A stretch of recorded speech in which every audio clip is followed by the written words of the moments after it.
ഞാൻ ഈ mobile phone വന്നതിൻ്റെ ഒരു വിപ്ലവത്തെക്കുറിച്ച് പലപ്പോഴും ആലോചിക്കാറുണ്ട്. നിങ്ങൾക്കറിയാം, സാം പിട്രോഡ എന്ന് പറയുന്ന ഒരു മനുഷ്യനാണ് ഇന്ത്യയിൽ ഇത്രയും വലിയൊരു ടെലികോം വിപ്ലവം കൊണ്ടുവന്നത്.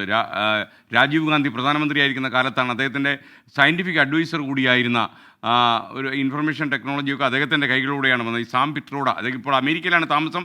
നമ്മുടെ ചാനലിലൊക്കെ ഒരിക്കലും വന്നിരുന്നു അദ്ദേഹം. ഈ സാം പിട്രോഡ എന്ന് പറയുന്ന മനുഷ്യൻ്റെ ടെലികോം വിപ്ലവത്തിലൂടെയാണ് ഇന്ത്യയിൽ ഇങ്ങനെ വ്യാപകമായി മൊബൈൽ ഫോൺ കടന്നു വരാൻ കാരണമായത്. എന്നാൽ ഈ മൊബൈൽ ഫോണിൻ്റെ ഉപയോഗത്തെക്കാൾ വളരെ കൂടുതൽ ദുരുപയോഗം വന്നിരിക്കുന്ന ഒരു കാലത്താണ് നമ്മൾ ജീവിക്കുന്നത്. പ്രത്യേകിച്ച് കേരളത്തിൽ അതിൻ്റെ ഉപയോഗം വളരെ കൂടുതലാണ്. ഏതാണ്ട് 3.5 കോടിയിലധികം മൊബൈൽ സെറ്റുകൾ കേരളത്തിലുണ്ട് എന്നാണ് നമ്മൾ കണക്കാക്കുന്നത്. ഒരു വീട്ടിൽ തന്നെ 5ഉം 6ഉം 10ഉം മൊബൈലുള്ള വീടുകൾ ഉണ്ട്. അതൊക്കെ നമുക്ക് ഈ കാലത്ത് നമുക്കതൊന്നും അവഗണിക്കാനൊന്നും പറ്റില്ല. മാത്രമല്ല, അതൊന്നും വേണ്ട എന്ന് നമുക്ക് പറയാൻ കഴിയില്ല.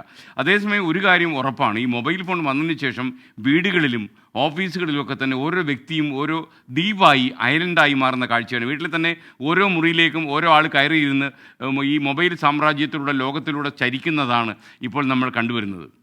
നിങ്ങൾക്കറിയാം, അമിതമായ മൊബൈൽ ഫോൺ ഉപയോഗം മൂലം തനിക്ക് പഠിക്കാൻ കഴിയുന്നില്ല എന്ന് എഴുതി വെച്ച് നാവായിക്കുളത്ത്, അതായത് തിരുവനന്തപുരം ജില്ലയിലെ നാവായിക്കുളത്ത് ഒരു +1 വിദ്യാർത്ഥിനി ജീവാമോഹൻ ജീവനൊടുക്കി.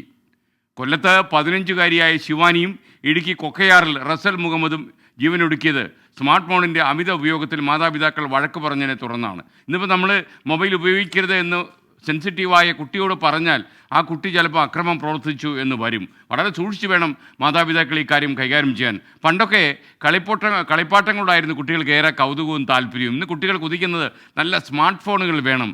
എന്നിട്ട് പല വെബ്സൈറ്റുകളിലൂടെ അവർക്കിങ്ങനെ കറങ്ങി നടക്കണം. പോർണോ സൈറ്റുകളിലൊക്കെ ഈ ചെറിയ പ്രായത്തിൽ തന്നെ കുട്ടികൾക്ക് കയറി ഇറങ്ങാൻ വഴി കിട്ടുന്നു. വിദേശ നാടുകളിലൊക്കെ തന്നെ ചെറിയ പ്രായത്തിലുള്ള കുട്ടികൾക്ക് ഇങ്ങനെ പോർണോ സൈറ്റുകൾ തുറന്നു കൊടുക്കത്തില്ല, അതൊക്കെ ലോക്ക് ചെയ്തിരിക്കുകയായിരിക്കും. നമ്മുടെ നാട്ടിൽ ഫോണിൽ എല്ലാ സൈറ്റുകളും അവർക്ക് സന്ദർശിക്കാൻ കഴിയും. ഗെയിമുകളും സിനിമകളും സമൂഹ മാധ്യമങ്ങളും എല്ലാം സ്മാർട്ട് ഫോണിലുണ്ട്. എല്ലാം വിരൽത്തുമ്പിൽ നിങ്ങൾക്കിതിൽ ഈ ചെറിയ പെട്ടിയിൽ കിട്ടുമെന്നതാണ് ഏറ്റവും പ്രധാനപ്പെട്ട കാര്യം. പക്ഷേ കൗതുകം അപകടകരമായ ഒരു അഡിക്ഷനായി മൊബൈൽ മാറിക്കഴിഞ്ഞു എന്നുള്ളതാണ്. കോവിഡ് കാലത്ത് ഓൺലൈൻ ക്ലാസ്സുകൾ വന്നതാണ് ഈ രീതിയിൽ മൊബൈൽ ഫോൺ അഡിക്ഷനാക്കാൻ കാരണം, വിദ്യാർത്ഥികൾക്കിടയിൽ പ്രത്യേകിച്ചും. നമുക്ക് ചെയ്യാൻ സാധിക്കുന്ന കാര്യങ്ങൾ പറയാം. അമിതമായ മൊബൈൽ ഫോൺ ഉപയോഗം ഉണ്ടാക്കുന്ന പ്രശ്നങ്ങളെപ്പറ്റി കുട്ടികളെ പറഞ്ഞു മനസ്സിലാക്കാൻ ശ്രമിക്കുക. എന്നിട്ട് കുറച്ചെങ്കിലും അവരെ പിന്തിരിപ്പിക്കാൻ ശ്രമിക്കുക. ഫോൺ പിടിച്ചു വാങ്ങി ശകാരിക്കുന്നതിന് പകരം അഡിക്ഷനുള്ള കുട്ടികളെ ചിലപ്പോൾ ആത്മഹത്യയിലേക്ക് വരെ എത്തിപ്പെടാൻ സാധ്യതയുള്ളതുകൊണ്ട് അവരെ മറ്റു വഴിക്ക് നയിക്കുക. ഫോണിൻ്റെ അമിത ഉപയോഗം മൂലം വിഷാദ രോഗത്തിലേക്ക് മറ്റും നീങ്ങിത്തുടക്കുന്ന കുട്ടികളെ ഉടനടി കൗൺസിലിങ്ങിന് വിധേയമാക്കണം. എന്തു വന്നാലും 10ഉം 14ഉം മണിക്കൂർ മൊബൈൽ ഉപയോഗിക്കുക എന്ന് പറഞ്ഞാൽ വളരെ അപകടകരമായ കാര്യമാണ്. സൗത്ത് ഇന്ത്യയിൽ ആന്ധ്രാപ്രദേശിലും കേരളത്തിലുമൊക്കെയാണ് ഇത്ര കൂടുതൽ മൊബൈൽ ഫോണുകൾ ഉപയോഗിക്കുന്നത് എന്ന് ചില സ്റ്റഡികൾ വന്നിട്ടുണ്ട്.